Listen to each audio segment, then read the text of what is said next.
Starting a recording now that I'll send you later. Okay, and let's start. So our next slide is slide 30, the hypersensitive vasculitis. And what you have here are 3 specimens of skin, just normal skin. And you can see the epidermis here, and this whole thing is the dermis, and that's just beginning the hypodermis. And I'm gonna find some blood vessels. So in the exam, you're probably gonna get something like this. Okay, and these are blood vessels. They don't really look like them. Yeah. Okay, you see all this neutrophilic infiltrate. Okay, these are all neutrophils. All right, and so see, this is a blood vessel, and the wall is just infiltrated with neutrophils, and you can barely see the lumen. It's tiny here. And again, this is a blood vessel. That's a tiny, tiny lumen, and the wall is just infiltrated with neutrophils. Okay. And this is a type 3 hypersensitivity. So there were immune complexes formed, and they were deposited in the blood vessel walls, and that's what caused this infiltration. Okay. Okay, and this is like a sort of happens like in the serum sickness, the Arthus reaction. So what you get macroscopically even is that as you can see the swelling, so the dermis becomes thickened. Okay, and there's a lot of inflammatory exit in here. So you see a lot of inflammatory cells around these blood vessels in the dermis. Okay, so I think that's probably what they're gonna want in the exam. Okay, and just if this continues, there can be damage to the vessel wall and extravasation of blood. Okay, just be aware of that. Yeah. All right. So next up, this is a slide for polyarteritis nodosa. And again, you have 2 specimens of skin with epidermis, dermis, and hypodermis. And polyarteritis nodosa is a small to medium vessel type of vasculitis. And okay, I'm going to show you here. So this was an artery, a small artery probably. And you can see, well, first of all, you see that the wall is very eosinophilic. And that's because it's necrotic. So there's fibrinoid necrosis in the vessel wall. You can see immune cells inside the lumen here. So these are migrating into this tissue. And you can see these layers here with both immune cells and more necrosis here. Okay, so the wall here is completely necrotic, so fibrinoid necrosis, and there's a very, very severe perivascular infiltrate. Okay, and that's composed of polymorphonuclear cells that are not fragmented and lymphocytes. Okay. So mainly T lymphocytes. You mean like the T lymphocytes surrounds this artery? Yeah, because it's considered like a chronic inflammation. Okay. And like inside this vessel wall, can we see like you said PMN, like polymorphonuclear. You can't really differentiate them. So some of these are lymphocytes and some of these are PMNs. Okay, that are not fragmented. Okay, so that's kind of important because it's this chronic type of inflammation. Okay. All right. Yeah, okay, good. Okay, and the lumen is narrowed. But like I don't think like the teacher like forced us to okay like identify like okay the lymphocyte or PMS Yeah. Yeah, No, because you're not able to do that at this we stage. don't need it, right? No, the only thing, like, you're gonna come in Mm-hmm. and you're gonna say, okay, well, this is a specimen of skin, and you Mm-hmm. can see the epidermis, the dermis, and the hypodermis, Mm-hmm. and if it's stained in H&E, and if we look at the close-ups, then we can see a type of hypersensitive vasculitis, and then say what you see in the slide, something like that. Okay. That should be good. Okay. So very basic.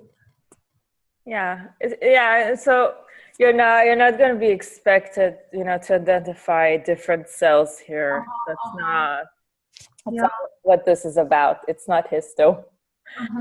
So this slide show us like the fibrinoid necrosis, but like the previous slides, Mhm.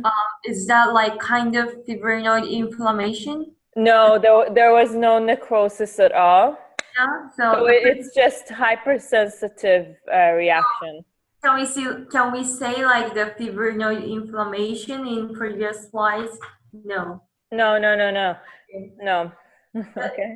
but like fibrinoid necrosis and fibrinoid inflammation is like different thing, right? Yeah, it is. It Yeah. is. I think Professor Molnar always gives he has this example when you have a cold, and first it's serous, Mm-hmm. okay, so it's very clear, and it can be purulent, like when it's yellowish, Mm-hmm. Yeah. okay, and then it can be a little thicker, and that's the fibrinous Mm-hmm. type, Mm-hmm. okay, and it can be hemorrhagic. Uh-huh. That's what he always gives. Okay. Mm. I thought like vasculitis is like kind of inflammation like which occur in the vessel. So that's why like I thought like okay vasculitis, allergic vasculitis, so like like the But it, inflammation. it is all vasculitis means is Yeah, vessel inflammation. inflammation. That's it. But it's just different types. So in hypersensitive vasculitis, it didn't reach the necrosis stage. Uh-huh, uh-huh, uh-huh. Okay, But but we cannot okay, okay, okay, right. okay, Okay. okay. So next up, so this is chronic synovitis in rheumatoid arthritis, and so these are two specimens of the synovial membrane, and it's this thing. So it's the purple area, the darker staining area, and this is just some connective tissue. And I'm gonna take you here. So this is sort of like a villus, and what you'd normally see is you'd see secretory epithelium here and secretory epithelium here. And this would be some connective tissue between them, with some blood vessels, but it would be a lot thinner than this. So this is very thickened. So I'm zooming in, you're gonna see why. You see a lot of inflammatory cell infiltrate. Now, these are lymphocytes. These are all lymphocytes. So mainly T lymphocytes, okay? Maybe there can be some plasma cells here and there. And you can see perivascular infiltration. So this is a blood vessel, and you can see them just migrating into the tissue. That's what you're seeing here. Okay, and I'm going to show you. So this was the secretory epithelium. And it was intact. It was intact. It's just during the preparation it got ruined a little bit. But what you have to note is this very severe inflammation. Okay, and this was epithelium too. Very severe inflammation. So this whole thing is inflamed. It's very thickened, and you can see the perivascular infiltration of lymphocytes. Okay, and maybe, they could possibly ask you about rheumatoid arthritis, in general. or not. It depends on the examiner. Okay. Sometimes yeah. Okay, can I ask you a basic thing? I mean, like perivascular infiltration, which you said is like when we have inflammation, like the perivascular okay, could you? Around the blood vessel. Okay, perivascular infiltration. Okay, Yeah. around. Okay, okay. So the leukocyte and like T lymphocyte like will infiltrate around the vessel. Yeah, because if you think about it, these cells have to come from somewhere, Yeah. and Okay. they get there by Okay. the bloodstream. So that's all it means, that they cross the vessel wall to get into the I feel like the angiogenesis like happens like I thought like that way, but okay, I understand now. yeah. Okay. Okay, All just right. like verbalization. Okay. Yeah. Okay. Great. Mm-hmm. All right. The next up. This is polymyositis, and that's a sort of autoimmune disease that is usually found in people with like GI malignancies, pancreatic malignancies. And what happens here is these are specimens of skeletal muscle, and there's inflammation, and the muscle is becoming necrotic and being replaced by fibrous connective tissue. Gotta zoom in. And you don't really have any like normal areas in this slide, so it's all pretty much pathological. So you can see the skeletal muscle, okay? You can see the striations, you can see the nuclei at the periphery, but you can see the substance here. So that's fibrous connective tissue. Okay, and you can see here that, I mean, this was a muscle fiber, and now it's being destroyed and replaced. Okay, and it's happening all over here. Okay, and this is mostly lymphocytic reaction, okay? So mostly mononuclear cells. I mean, you're going to see your T lymphocytes, some plasma cells, and a lot of fibroblasts. Okay. See all these lymphocytes, and the fibroblasts are the cells that produce the collagen. Okay. So like this collagen, like it's like should not be here in normal state, right? Yeah, exactly. I mean, the muscle fibers should be touching, okay? All of this tissue shouldn't be here. Okay. They just didn't, it's a shame that they didn't put any like normal tissue for comparison. So this is all just, Yeah. you can see, you can really see the necrosis. See how eosinophilic it is? Okay.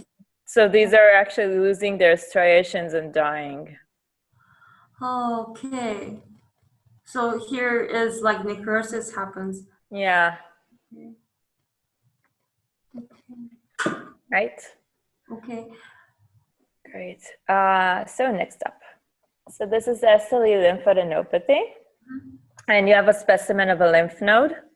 And in lupus, you can see these lymph nodes that are you see these enlarged nodes, and you look inside, they don't look like lymph nodes. So you're not gonna have like the normal structure with the capsule and the subcapsule sinuses and lymphatic follicles. So you're not gonna see that. So this is mainly necrotic. So you see, this is all necrotic. So there are nuclear stainings, every once in a while, but this is all necrotic.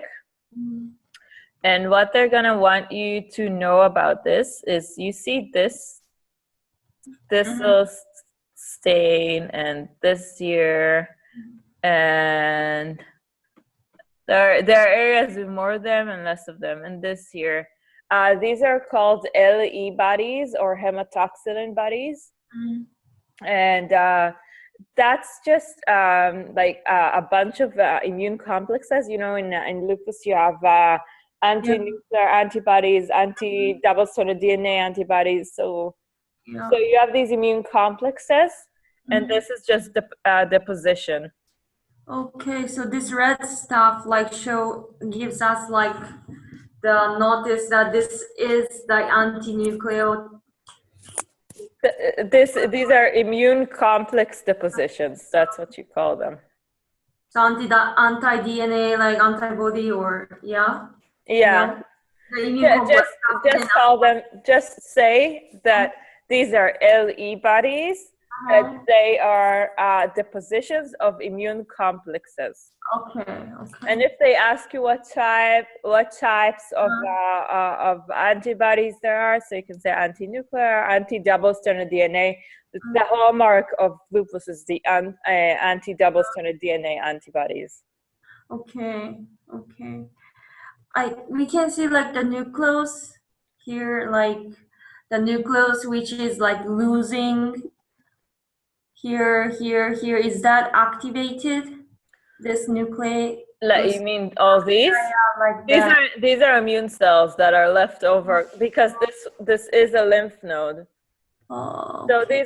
these are still alive, and these are probably maybe dividing, okay? But just most of the tissue is necrotic. Like everything in the background here, Yeah, that's that's all necrosis. okay. Great. All right. Next.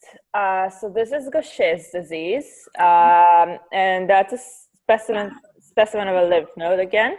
And Gaucher's disease is a storage disease. And what happens is these people are deficient in an enzyme in beta glucocerebrosidase, and that will lead to an accumulation of a substance that's a carbohydrate, and it's called glucocerebroside. So because it's a carbohydrate, this specimen is stained in PASH. You'll be able to see it. And I'm gonna zoom in. So this looks like a lymph node, actually. You know, with you see the capsule very nicely here. Okay, and you see these sinuses.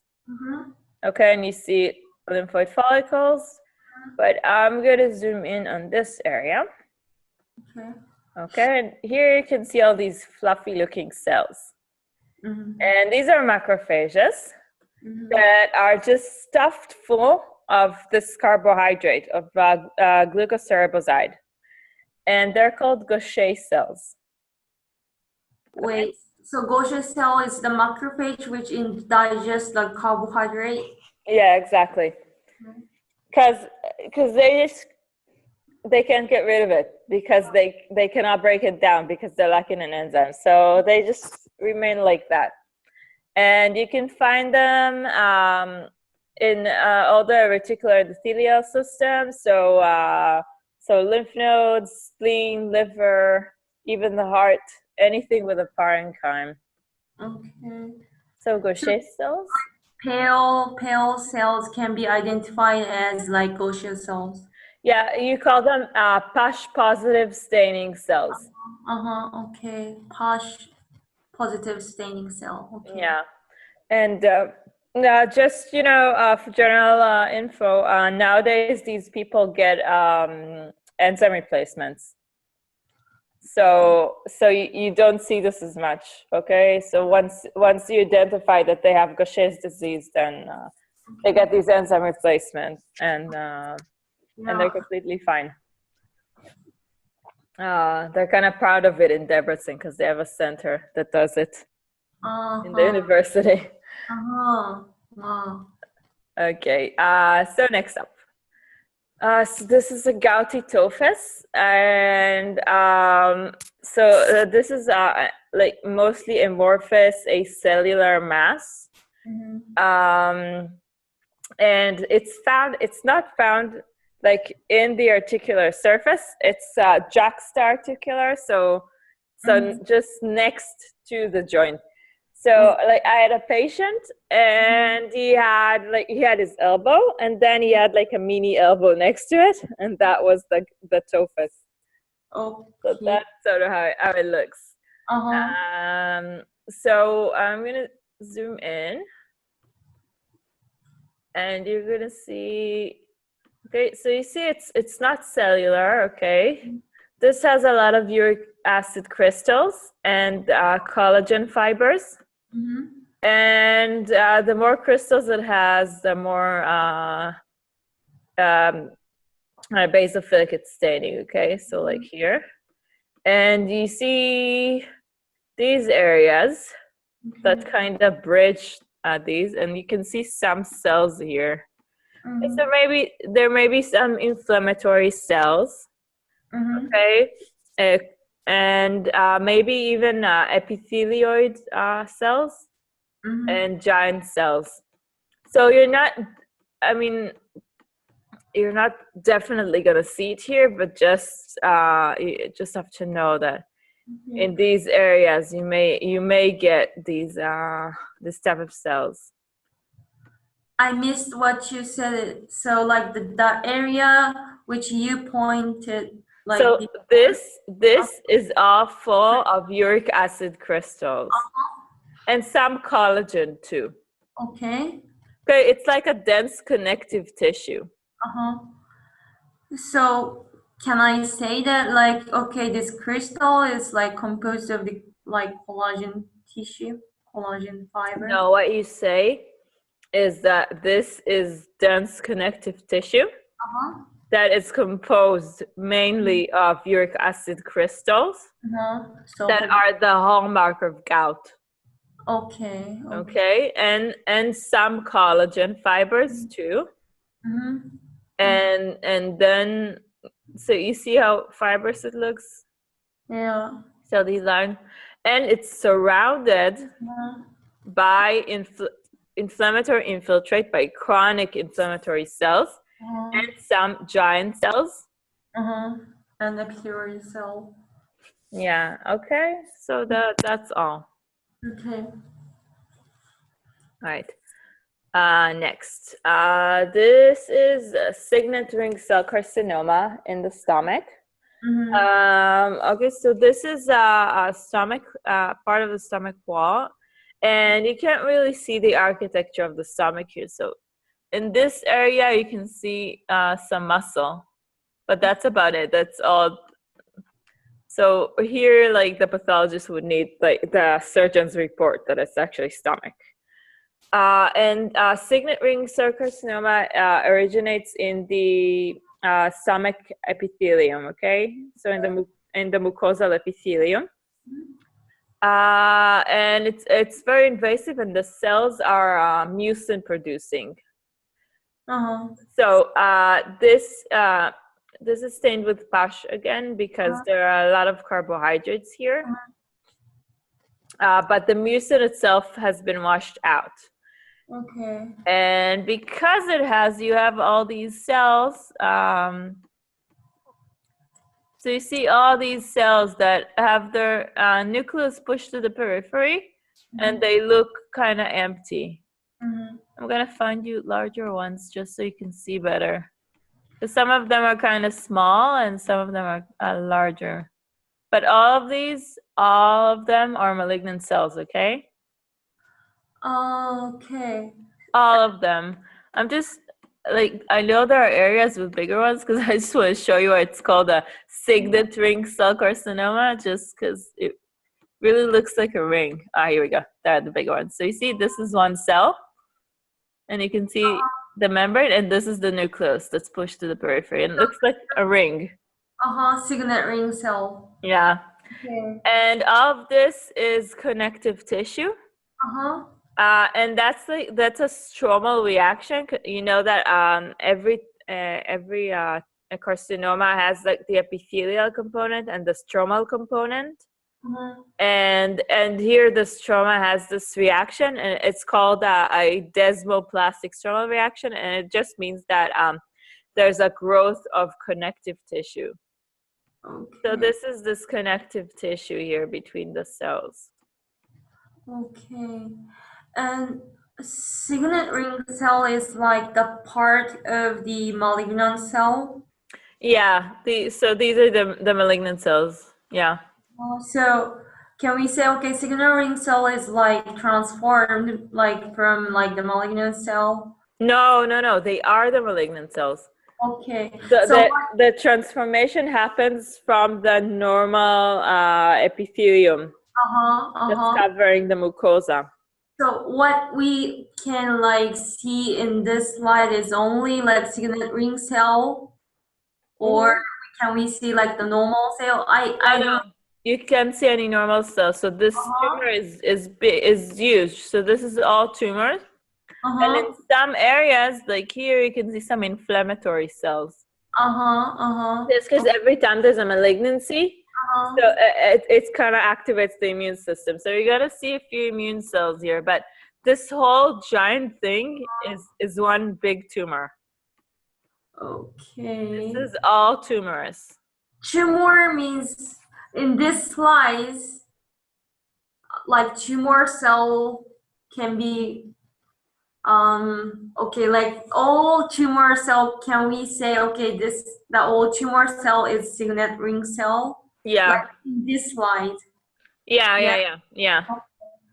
But Okay. there's no variation. They all look like this. Okay. Okay. Okay. Right.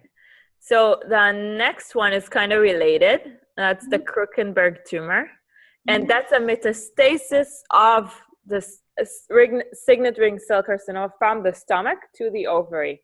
Mm-hmm. And it's a special kind of metastasis because it happens bilaterally, so simultaneously to both ovaries. Mm-hmm. You're gonna get a nice specimen of this next semester.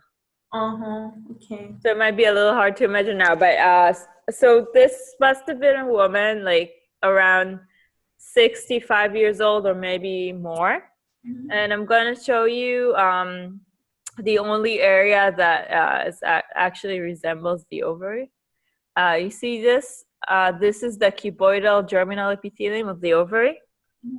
So this is the only area where you can actually see like ovarian morphology. But you're not going to see any follicles here because this is an older woman, Mm-hmm. right? And this whole thing Mm-hmm. is a metastasis. Okay. Okay, so this whole thing is a tumor. And I'm going to go here. This is an H&E. Mm-hmm. And you can see all these cells. And these are the signet ring cells. Like the features of the signet ring cell is like kind of like inside of it like is like kind of how to say like hole, making a hole inside Yeah, the signet ring because cell. they just think it's like with adipocytes where the fat was washed out. Uh-huh. These cells are mucin producing, and the mucin was washed out during the paraffin embedding. Okay. Like like So they weren't empty before. yeah, but around the signet ring cell we can see like broly thing, I mean broly nucleus. Yeah, like those Like, are which cell? What? these can be stromal cells, or there may be macrophages, there may be some immune cells. Okay. So that's, I mean, it's not something that they're really going to ask you. They're just inside stroma, and some of them are cells that were just cut in a different orientation. Uh-huh. Okay, but what they're going to want you to focus on are these. Okay. Okay. Okay, and there are a lot of them. So this really this whole thing is. Like I don't really know like the common characteristic for the tumor cell, like in the microscopic view. Like could you say like What you can say is well, when you're talking about a malignant cell, is you're talking about the nucleus. uh-huh. Okay, it's usually larger, and the chromatin is more loose. Uh-huh. Okay, and this cell has no business being here, basically. So this isn't a cell that would be found normally in an ovary. Uh-huh. Okay, and these cells also, there are cell-to-cell connections. okay, with gap junctions and integrins and all of these, and they lose these connections, okay? And they lose their regulation over their cell cycle. Yes, yes. Okay, so these are all characteristics that that malignant cells have. Okay, got it. Thank you. Sure. All right, next up. So this is a condyloma. A condyloma is this kind of exophytic growth. It's an epithelial growth, so all this darkly staining part is epithelium. And this is the stem, and it's connective tissue that feeds the epithelium. Okay. All right, and this happens because cells are infected with human papillomavirus, right? So these are basically genital warts. And it's mostly HPV, like 8 and 11, I think, and 6 and 11. But I think it's more for next semester. All right, so I'm gonna go in here, and you can see that this whole thing is an epithelium, but it's not. It's so far from being normal, okay? Because you can see, first of all, a lot of it just okay. So there's a hyperplasia here, and you can see nuclei here, like on the outermost level, that shouldn't happen in normal epidermis. And then I'm just going to show you these cells. Okay, and these cells are called koilocytes. Koilocytes are these cells that were infected by HPV, and they have a few like structural changes. So first of all, the nucleus is very enlarged. If you think of normal keratinocytes in the skin, their nuclei are small. Okay, so enlargement of the nucleus, and then irregular nuclear contours. So you see it's not like round and nice. Okay, it's kind of weird looking. Okay, and it's very hyperchromatic, very dark staining. And you have this perinuclear halo. So, and why am I calling it this? Is because you see this is the cell membrane. So the outer membrane. Okay, not this. Yeah, it's so confusing. Yeah, so there's this halo, just a clear space. Okay, so these are big cells. Okay, they're showing dysplasia. Okay, I think what else am I supposed to show you? Just that there may be some immune infiltrate, like here at the base. There are some immune cells, because this is kind of aggravating to the tissue. Okay, so some of these are actually immune cells.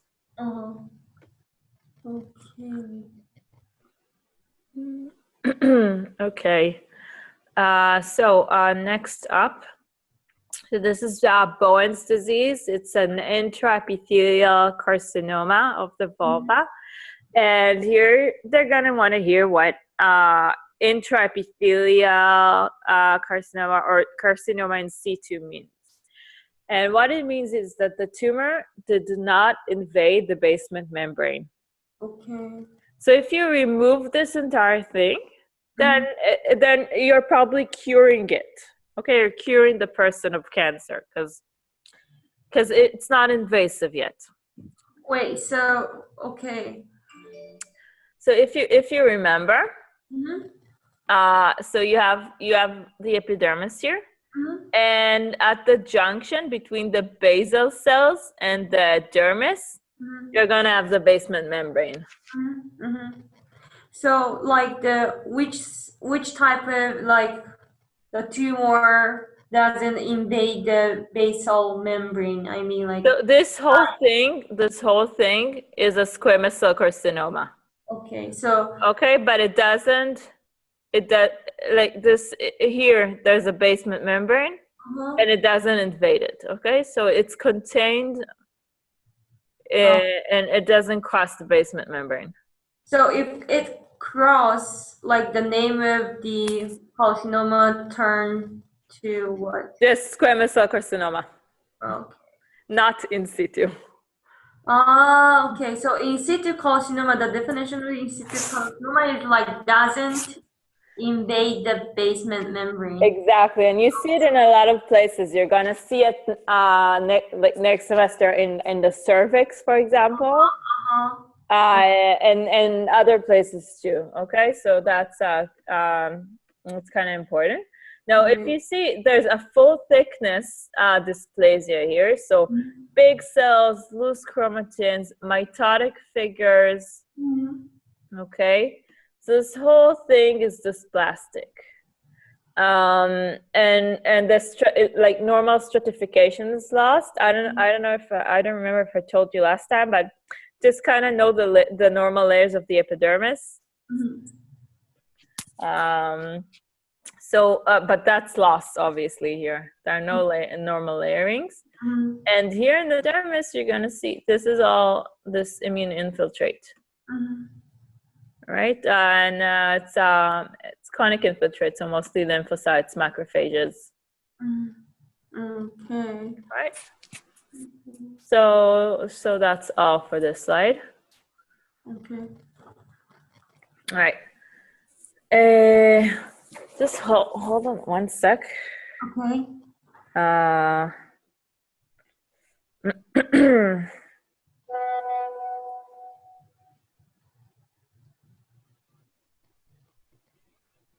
right. Sorry, just my sister's doing the exam today, so. Okay. She has Peter Molnar. Oh, really? Yeah, sucks. Anyway. Which group is she in? She's in group 6. It's her B chance, and it sucks because he was her teacher, and. So she failed the HNs? Yeah, I mean, she had like everything to do, like the minimals and the autopsy, and I think she was kind of tired, and Oh, really? yeah, and she had Nemesh, so she did the histo part, and it was fine. I mean, she passed the histo. If you pass the histo, then you don't have to do it again. So she just has the topics today, and she got. Wow. So that kind of sucks. I hope it's okay. Like. But usually you like teach her like about pathology or like about medical stuff. Not really. I just went over histopatho with her. But yeah, I'm just because I mean to teach pathology, I actually have to go over it, and I really don't have the energy right now because I'm starting an internship like in a little bit, in a few weeks. Like Nairobi? Would you say like okay after like you have already like graduated from the diverse university, right? And like what you gonna go to work? So it is in Israel. It's complicated because you have to do like a licensing exam again. So I did the American one, the USMLE. Wow. And just part of it, just the parts you need. And now I have to do like a 1-year internship that it kind of looks like the 6th year in Debrecen. So internal, pediatrics, surgery, stuff like that. So you're gonna do the internship in US? No, in Israel. And only when I'm done doing that 1-year internship, I can start my residency, which I want to do in pathology. So I still have a lot of time. It kind of sucks. All my friends that are from Canada and Europe are already like doing their residency. You wanna go to America like to work? Yeah. Yeah, I'd prefer that, but we'll see. Wow. But like how do you like you have you ever been to like go to America like to study English or something? I lived there when I was a kid, like in 3rd and 4th grades in school. Just for 2 years? Yeah, but because my dad studied there. He studied in Harvard Business School. What? So we lived there for 2 years. So that's so the English stuck, luckily. Yeah, but for 2 years, like your pronunciation is kind of like so, like I cannot imagine you are Israeli, so like like from It's your pronunciation, yeah, I know, because I don't know, kids just kind of get the language really fast and it and sticks. especially you, I think. Yeah, because they kept using it. I read in English all through school, and Uh-huh. so I kind of like kept my level up. So it like the best thing that ever happened to me is living there for 2 years. Uh, It's really good. that's cool. Seriously, seriously. Wow. Okay. Yeah. All right, let's go back to keratoconthoma. Uh-huh. All right, so this is another exophytic growth on the skin, Mhm. and this is a pseudomalignant, and it might like this like warrants getting looked at like once a year with a dermatologist, Okay. just to make sure that it doesn't become malignant at some point. But Yeah. it's not malignant right now in the slide. So Okay. I'm just going to show you. This is the epidermis again, and this is dermis. Mhm. And just gotta go here, and you see that there's a beginning of the thickening of the epidermis, Mhm. and then you get to this growth. And when you look at it, I see that it you see that it's very dysplastic. So this kind of resembles like the other two slides. Mhm. Okay. So you have these huge cells, big nuclei, loose chromatin. Okay. Yeah. So just dysplasia, Mhm. but not malignancy. Okay. Okay. But it is irritating to the tissue. So you can see immune cells here.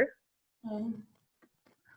Okay, and what's also important about this, and I'll talk about the loss of stratification. Okay, so which happens here, and okay, I want to go here.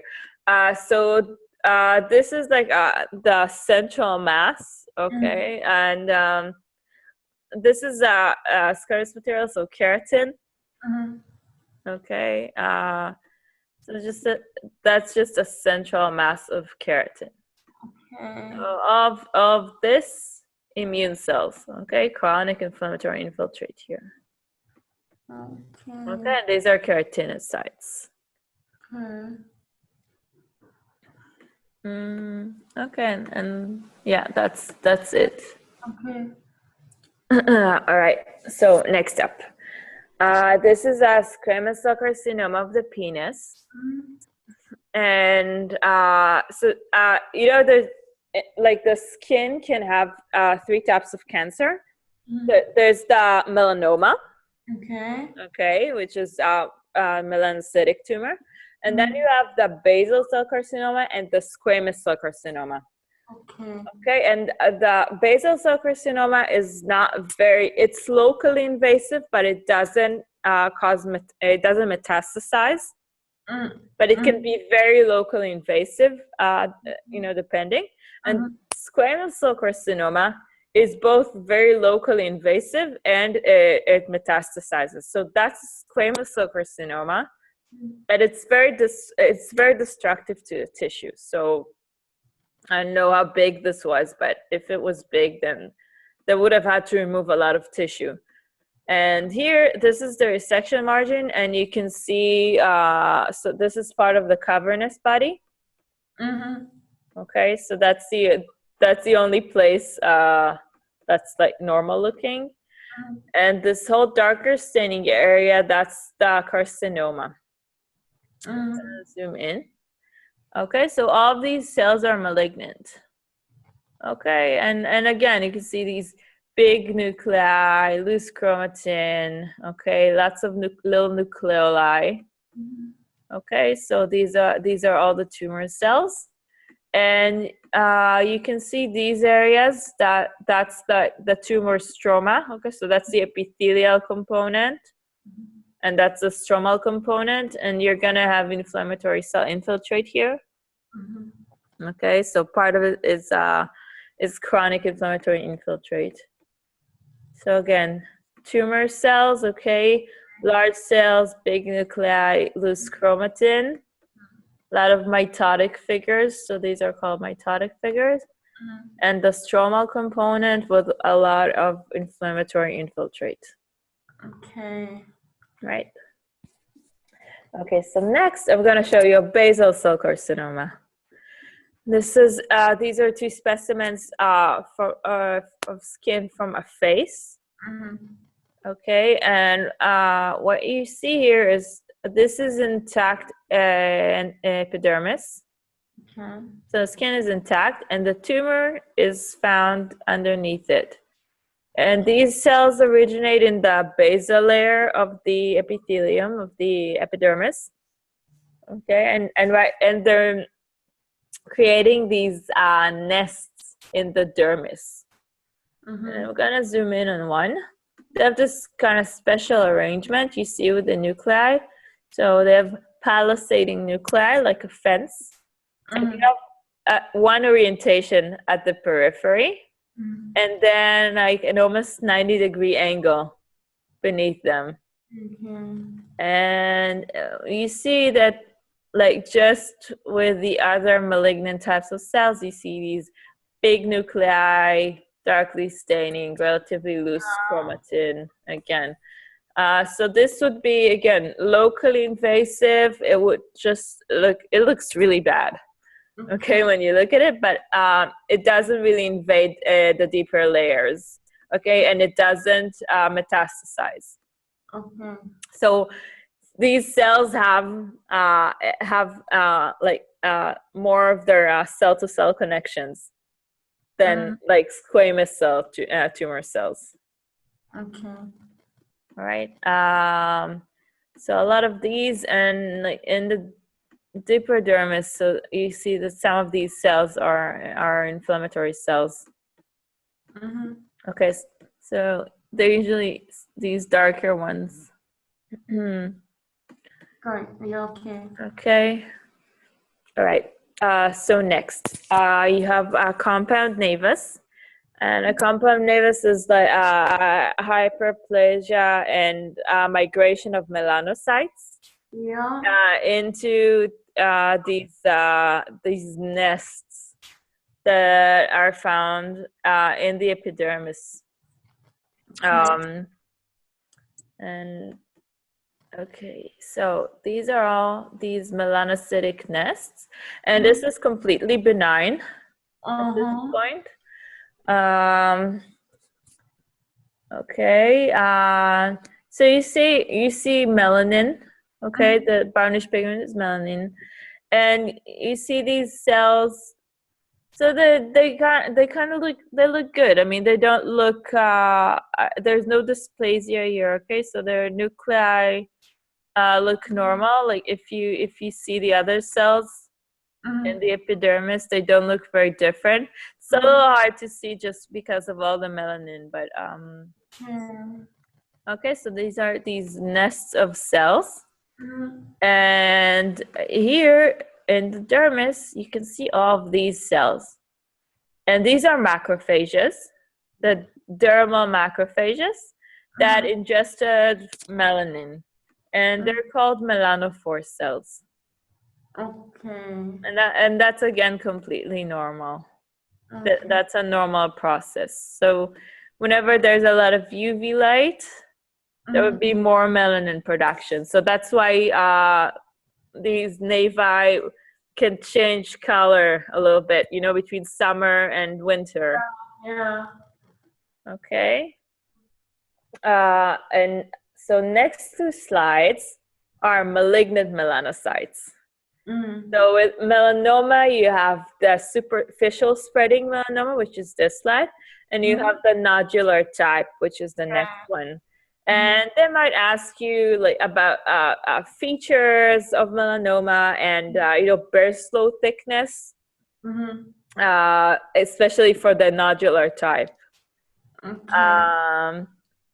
So stuff like that. So I'm going to zoom in. Mhm. And this kind of resembles the Navis, but Mhm. you see that it's a lot more extensive.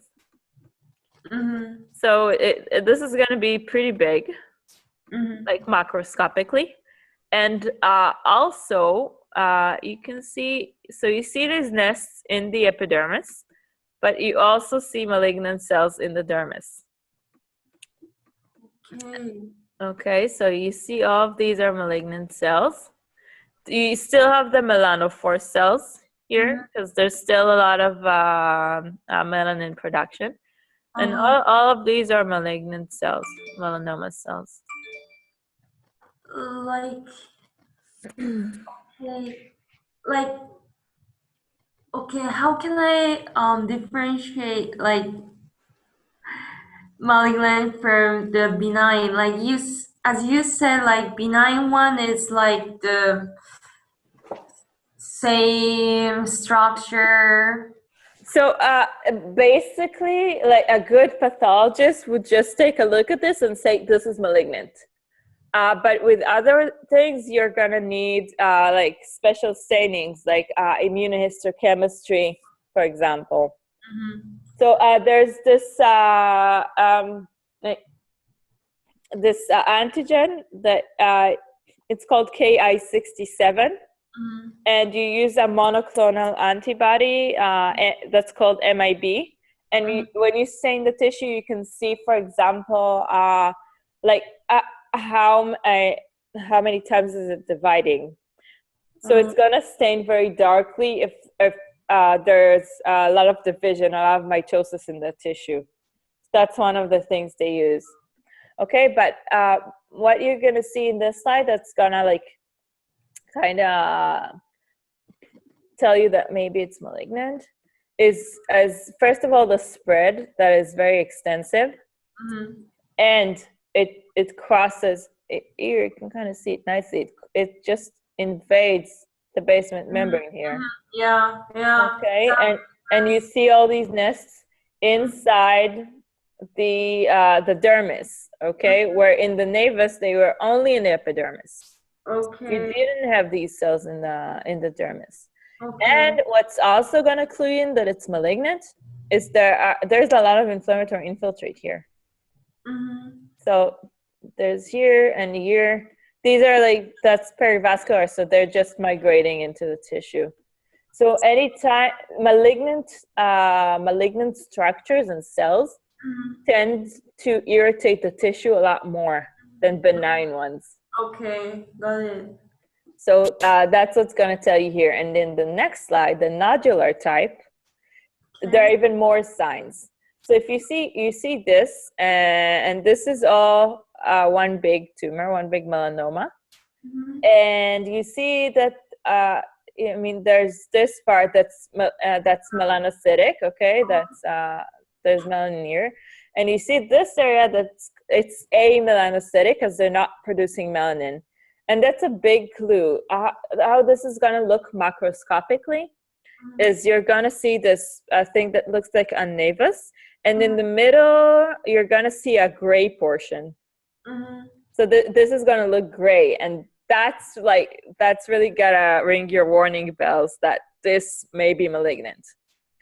And something else, you see all these lines here, Mm-hmm. that's because it's ulcerated, and ulceration Mm-hmm. also means that this is highly likely that it's malignant.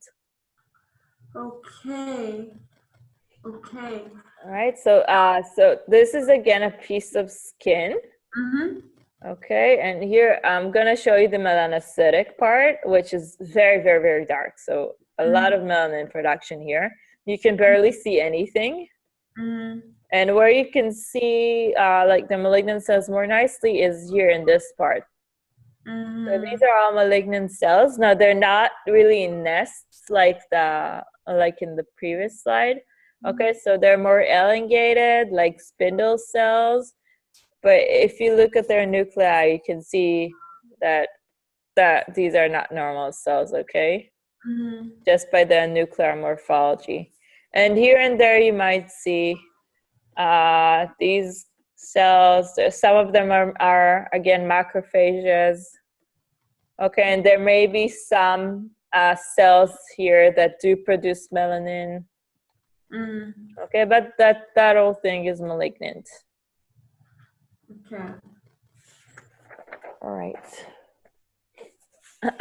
So next up, this is a leiomyoma, and we had one the previous slide, the previous time, and there was a slide about endometrial atrophy, and there was a leiomyoma too. So this is specific for leiomyoma, and this entire thing is a benign smooth cell muscle tumor. Okay, and it came from a myometrium, and it's leiomyoma with bizarre foci, and I'm gonna show you why. There are areas that look like classic leiomyomas, okay, with the spindle cells, these very elongated, nice cells. And then there are these areas that look a little differently, and that these are the bizarre foci. So I'm just going to zoom in. Okay, and so this area is like classic leiomyoma. Okay. So you see these nuclei. It's not focused very well. So like a lot of their slides, but you see these large nuclei with the loose chromatin. So that would say that okay, that this is not like regular smooth muscle tissue. Okay, so very elongated, and then you have this area. That's a bizarre focus. Okay, so I'll go here. It's more focused. You see that like it's more wavy. The nuclei are a little more hyperchromatic, darker staining. And I think they're just a little bigger and with more nucleoli here.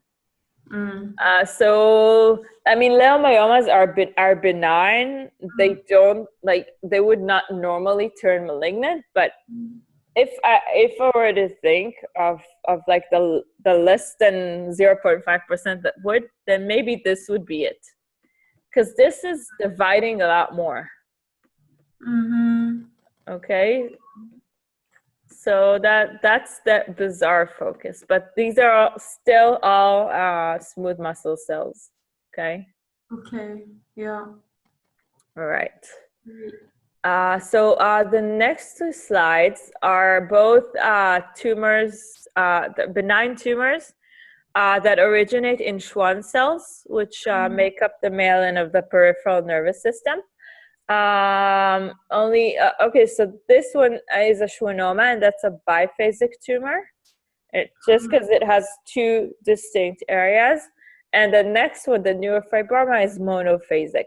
But they're both originating in Schwann cells. That's important to understand. So this could have come from anywhere in the peripheral nervous system. And this is all the tumor, okay? And I'm going to show you what biphasic means. So you see there's this area with nuclei on both sides of, and this area, and this is an area of cell bodies. Okay. Okay, so one cell, one. So this is one area, and this is second area. So the area with the nuclei, and just notice their arrangement. Okay, they're palisading. This is called Anthony A, or Verroque bodies. And this area with all the cell bodies, that's Anthony B. Okay. All right, and if you look at the nuclei, so you know they're showing atypia, so they're very different from what our normal Schwann cell nuclei would look like. They're very big, hyperchromatic, loose chromatin. Okay, so not normal tissue, and So this is benign, but it would be locally destructive to the nerve. Okay, Okay. so if you imagine the nerve fibers that are kind of surrounded by like the cell body of the Schwann cell, that will create the myelin. And if there's a tumor there, if this Schwann cells begin to like constantly divide, that's gonna distort the axon. Okay. And you can find schwannomas mostly like a very common place is cranial nerve 8, Mm, in the mostly in the auditory part.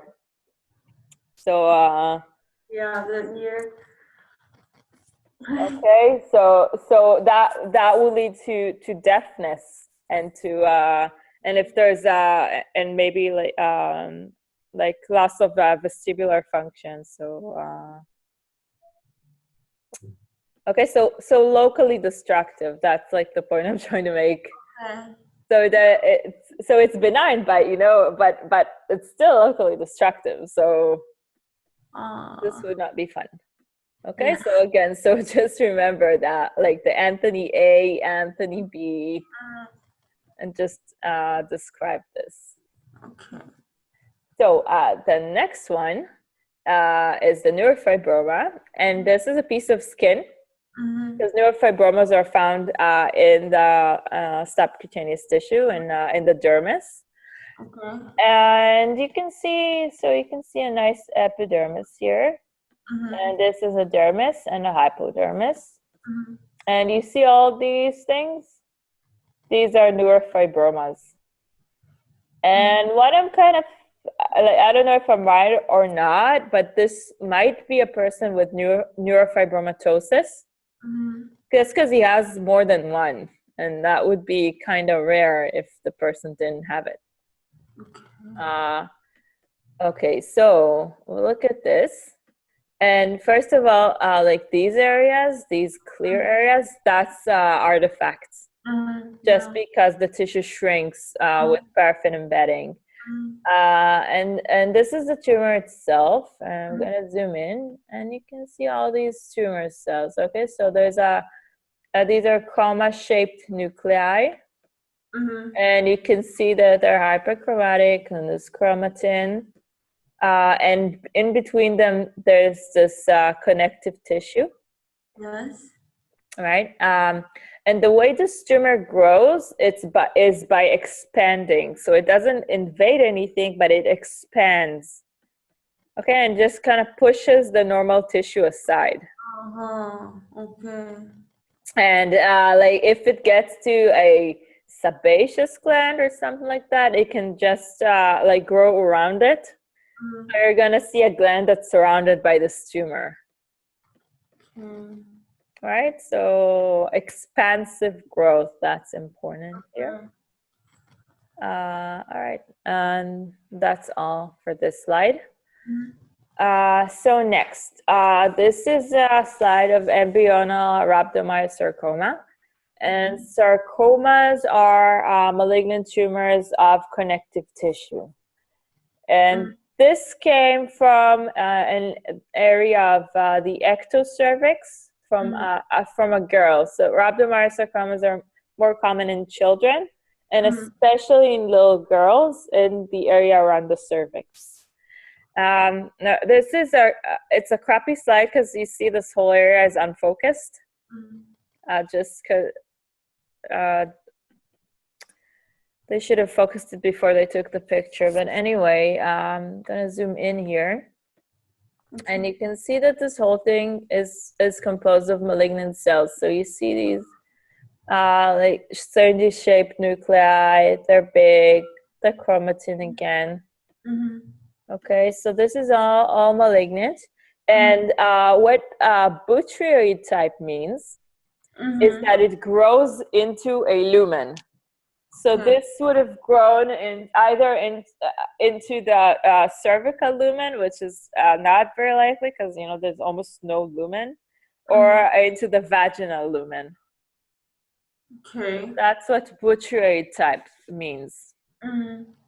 Okay, so now all these cells, all these cells with these big nuclei are blast cells. Okay, they're called rhabdomyoblasts. That's just a name. And around them, this is all loose connective tissue. So you have these cells, and you have the loose connective tissue around them, and that's what's composing the tumor. Okay. And this is a very malignant tumor. I don't like tumor. Okay. All right. So next, this is toxoplasma lymphadeninitis, and what's important here is toxoplasma is a parasite. Okay, so you didn't get to it in micro before, but it's a parasite, and you get it from cats, from like cleaning cat litter. And it's ingested, and if your immune system is functioning and it's wrong, all it's gonna do is some lymphadenitis, so like swollen, painful lymph nodes, mainly in the occipital region. Okay. So like behind your neck and like behind your skull. And so this is a specimen of a lymph node. And it's just showing, it's like very reactive. It's showing a lot of lymph follicles. And so you can see, the capsule, and you can see these nice subcapsular sinuses. This is completely normal tissue, and but you see that it's highly active. So there are a lot of cells here. It's also called a granulomatous lymphadenitis, but just because there may be some giant cells even. Yeah. Okay, so this is all a lymphoid follicle, and you see all these cells. Now these are like to some people it might resemble lymphoma, but it's not. So all these cells are polyclonal, and in malignancies you see monoclonal cells. So it's the same cell over and over and over again. That's what monoclonal means. And these are polyclonal. So this is a perfectly normal reaction to antigens from the toxoplasma parasite. Okay. Okay, so this is like a huge lymphocytic reaction. Okay, you're mainly seeing, so in the middle, you're gonna see a lot of B cells, some macrophages, okay, the bigger ones. And in the periphery, you're gonna see a lot of activated T lymphocytes. Could you show me again, like the giant cell? I don't know if I can find a giant cell, because it's just so full of cells. I don't think they're even gonna show you, but so just note in the middle, most of these are B cells, and some of these are macrophages, and maybe some Langerhans type cells. Okay, and in the periphery, all these small ones are activated T lymphocytes. That's what's important for you here, right? Okay, so yeah, that's all. And I want to show you. You see this? Yeah. So this is a macrophage, and you have this area.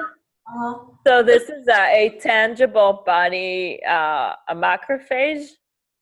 Okay, just because it has these are tissue debris. So it's kind of like you also have these kind of macrophages in or this sort of appearance in Burkitt's lymphoma, where you have the starry sky appearance. So, but in Burkitt's lymphoma, it's B cells, not macrophages. Okay, so this is a tangible body macrophage. Okay. So that white dots can be just tissue debris inside the macrophage. Because if you can imagine, when a macrophage is phagocytosing something, it's in this vesicle, it's surrounded by membrane. So that's all. Okay. Great. Okay. So next we have chronic lymphocytic leukemia. And at this point, they might ask you, like, what's the difference between leukemia and lymphoma? Okay. And the big main difference is that where are the malignant cells? So in leukemia, they're going to be in the bone marrow and peripheral blood. And in lymphoma, they're mainly going to be in the lymphoid organs, so lymph nodes, maybe the spleen, some may get to the liver, okay, and mouth, gut, and all these structures. Yeah. So back to CLL. So this is a specimen of bone marrow, and it's moderately cellular, which means that there's a little more fat than normal. And there are healthy areas, so areas with normal bone marrow cells. And there are these areas, which are the leukemic cells. So I'm going to go to one of the more normal areas. And I'm just going to show you. So all of these are adipocytes, and that's like normal for bone marrow. And over here, this is a normal bone marrow tissue. So you're going to have erythroid precursors, granulocyte precursors, megakaryocytes. Okay, all here. And you don't need to know, you can't differentiate them with H&E. You're going to need Giemza if you want to actually see the cells. Okay, so you just have to know this is bone marrow tissue. And I'm gonna show you the leukemic tissue. Okay, so this is it. Okay, and what you can see is sheets and sheets of these malignant B cells. Okay, and these are monoclonal, of course. So it's like the stem cell over and over again. And what's also important about leukemias and lymphomas is that 85% of them are B cell origin. And the other 15% are mostly T cell origin, and there are some natural killer cell types of lymphomas. Okay, so these are all malignant B cells here. And they're slowly invading like the normal bone marrow tissue, okay? So these people, like if you took like a blood test, they're gonna have so many white blood cells, like they're gonna have like tens of thousands of white blood cells in their blood. But they're mostly gonna be non-functioning, so they can be very susceptible to infections. Okay. All right, so this is CLL. And next up is a follicular lymphoma. And this is also a B cell lymphoma. And what you have here are specimens of a lymph node. And if we go here, so you can still see a capsule. And you can see what looks like a lot of lymphoid follicles. That's why it's called a follicular lymphoma. But when we go in, so this doesn't really look like a normal lymph node. So you see all these cells, these cells with a big nucleus and the loose chromatin, and these are called centroblasts. Okay. Yeah. And you have all these cells at the periphery here with the small nuclei. These are centrocytes. Okay, so centroblasts and centrocytes. And this whole thing, this whole lymph node this is all malignant. I mean, there may be like a few cells here and there that are normal. But this is all malignant, except for these. I mean, these are macrophages, okay? But all the lymphocytes are malignant. So, like the centrocyte and centroblast, which you have shown me, is also malignant. Yeah. So they're just they just make this distinction. So they're all B cells. Okay, just some are blastic cells. Okay? Yeah. So that's pretty much all. Mm-hmm. All right. And the next one is the diffuse large B cell lymphoma. So again, it's a B cell type of lymphoma, and these are also this is all taken from a lymph node. But here you're not going to see any normal lymph node architecture. So no capsule, no subcapsular sinuses. Okay. Okay, and no germinal centers at all. All you can see are sheets and sheets of these really big B cells. Okay, so you just note that the nuclei here they're big with the loose chromatin. And even here, so you have these smaller ones with like 2, 3 nucleoli.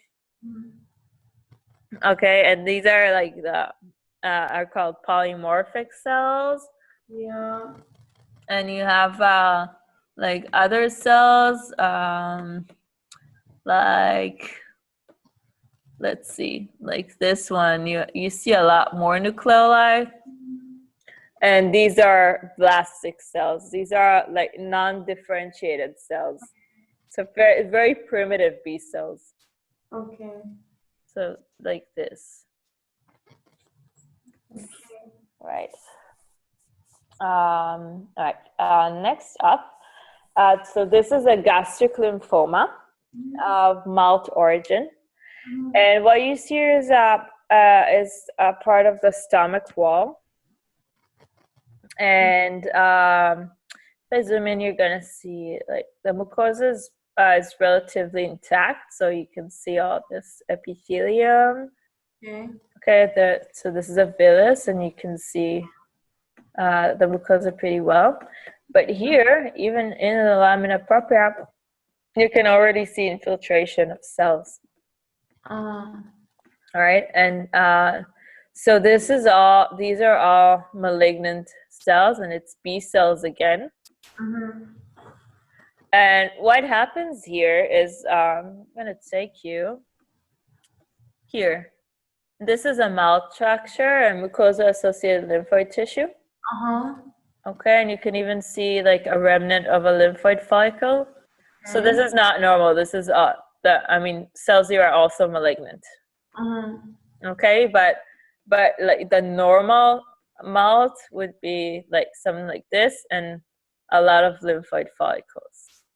But we can see one malt here. Yeah, you can see one follicle, but this entire thing is malt.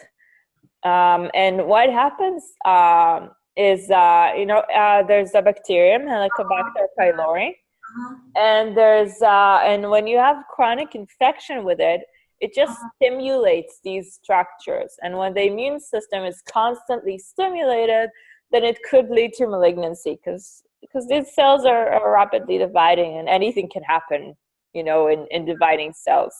Yeah. And that's why in autoimmune diseases, they may be more susceptible to cancer, just because of all this immune activity. So it originates here, and then it invades the submucosa here. Okay, so these are all malignant cells, and all right, and you have all these. So these are blastic cells, like the big ones. These are again the blastic cells. So, and you can really see that that they're malignant, that they're dividing by their nuclei. Now, here, what's nice about this is that this is the only lymphoma that you can actually treat with simple antibiotics. Because if you treat the bacterium, the Helicobacter infection, and you use like 3 drugs and 2 of them are antibiotics, then you see a regression of this lymphoma. And that's really nice. So they may not even need chemotherapy after that. All right. So the last one is Hodgkin's disease. And this is a lymph node again. And all of this area is just fibrosis. And what's important to understand about Hodgkin's disease is that you have this lymph node, and here you're gonna have both malignant cells and normal cells. So this is a mixed cellularity type of thing. So, right, so I'm gonna zoom in. So, so all these small lymphocytes are normal. Okay, they're not malignant. And what you need to know is that like the malignant cells are of two types. You have the Hodgkin's cells. Yes. Are these little guys? Yes. 10 for. Okay, so Hodgkin's cells. And you have the Reed-Sternberg cells, like this, with the mirror image nuclei. Okay. Okay, so Reed-Sternberg and Hodgkin's. Okay. Okay, and all the rest of the cells here are just normal cells, because this is a lymph node. And just like to make it really clear, I have these pictures here. Okay, thank you. So you see all these like little lymphocytes, they're normal. And then you have a Reed-Sternberg cell, like with these two nuclei. And then you have this Hodgkin's cell. So these two are malignant, and the other ones are not. That's like the point I'm trying to make. And that's completely normal with Hodgkin's disease. And something else that I got asked a lot, there are popcorn cells. They're just, so this is a popcorn cell, and this is a Reed-Sternberg cell in the nodular lymphocyte predominant type Hodgkin's lymphoma. That's all it means. So if you hear popcorn cell, then that's it. Okay. Actually, like we don't have a topic like for the tumor, like for each tumor diseases. Yes, like in the topic. You understand? You don't understand? For what? For just like Hodgkin's, or? No, I mean like tumor. I mean like carcinoma. Like okay. Something like okay, synovitic chronic. No, not this. Like keratocantoma. Like I think some of them you're gonna have next semester. Yeah. Just like general features, they want to ask us like about like general feature about like neoplasia and tumor in the pathological topic like exam. So that's why like I really don't understand like what's the point for like reading through this tumor section.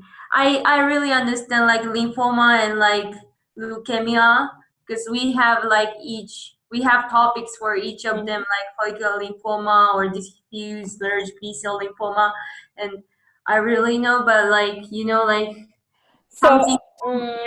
Okay, so I think there should be a topic there with general features of malignancy. So there might be that, but all like the little specific ones, you're gonna have next semester, because next semester you're gonna have topics like skin topics and heart topics and gastrointestinal topics. So that's when you're gonna cover all of it. So what I gave you, like I told you a little more than you probably need to know, just because like in my exam I got like the uterine hyperplasia, and he asked me questions that I had deja, and it's really nice. He likes to hear himself talk, so if you get him, don't like, and he talks the entire time, so like don't get stressed out. That's just him. And he asked me questions that I had no idea what he wanted. And then when I got to studying the second semester topics, then I understood what he wanted. So they can ask you, but you might not be able to answer, and that's okay. Okay. Don't let them freak you out if they ask you something that you're like you don't understand or you don't know what they want, because maybe it's from the second semester material. Okay. They're not doing it on purpose. They just like they don't realize that they're doing it. Like pathology department, like it's quite easy, right? Like comparing to the anatomy department. So Yeah, yeah, they're a lot less strict. yeah, yeah. Okay. Thank you very much. You're very welcome. When's your exam? The 22nd, like next week. Yeah, okay. Yeah. Well, good luck. Thank you. And okay, so I'll upload like the video and I'll send it to you, Thank you very much. and I'll also send you my sister's phone number. Yeah, Just yeah. talk to her this weekend. I'm gonna write you. It's 3.5 hours. I'm gonna write you the Okay. total, and So your sister is gonna go back to home like this week, or I really hope if she passes today, then okay, so she's moving apartments, so you have a few days to still catch her. okay. So just talk to her like tomorrow or something. No, not today. Let her like do her exam in peace then. Okay. All Thank you right. very much. You're Thank welcome.